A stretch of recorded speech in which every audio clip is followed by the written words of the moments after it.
This is Bob Sansevere. I'm here with Brian Murphy. We're going to talk a little bit about the Wild. Now, Brian, last week you nailed 2 of your 3 predictions. You said they wouldn't make the postseason, and you said Jacques LeMaire would be gone. You also said that Marian Gaborik would be gone.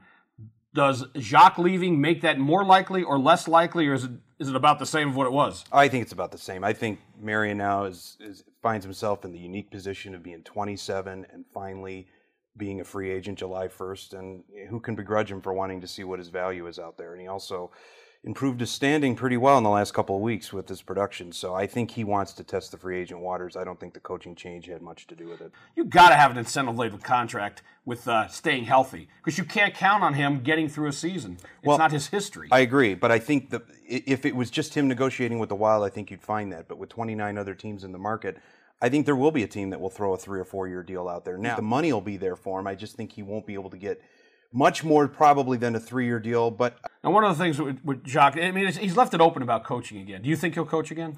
I was surprised at that. I thought, going into this, I knew he was going to be done at the end of this year. You could just kind of read the tea leaves.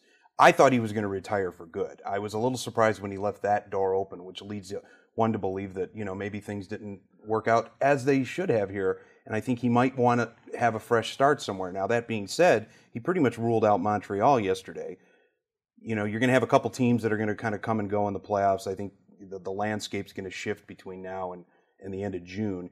I think he's going to want the right fit both personally and professionally. I think I could see him doing what he did in Montreal, sort of take a front office job for a year or so, take a break from the travel and the grind, and maybe reevaluate some things and at least get his feet into an innovation. Well, you know what surprised me about it? This is a guy that's a legend in hockey, and he had players who just stopped listening to him. If that's the problem, get rid of the players. Wouldn't you rather get rid of these players than let somebody like him of his caliber go? Or do you think it was time for a fresh start too? I think it might have been time for a fresh start. I think it wasn't just, it was veterans and younger players. I mean, I kind of find it ironic, James Shepard, was questioning sort of his style and something that he wasn't used to, and he'd been You're playing. a kid. Exactly. Shut up and play. You're 19 years old. I don't know if you're going to really win the credibility battle with a Hall of Famer. That being said, though, I think there is, perhaps a sense of, Jacques he's old school. That doesn't mean he doesn't relate well to young players. Now, Doug Risebrough, who'll make the decision, said it could take up to 2.5 months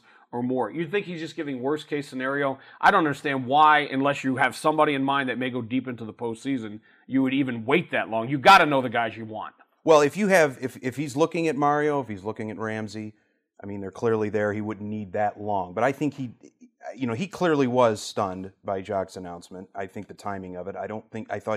He thought he'd be able to sit down sometime in April and figure some things out. Do you think he felt he could have convinced them to stay, or he just didn't expect it this quick?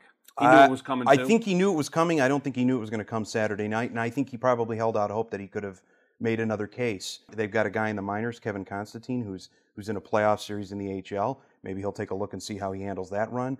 He's got some options, and again, Bob Sanser with Brian Murphy. We'll talk again next week.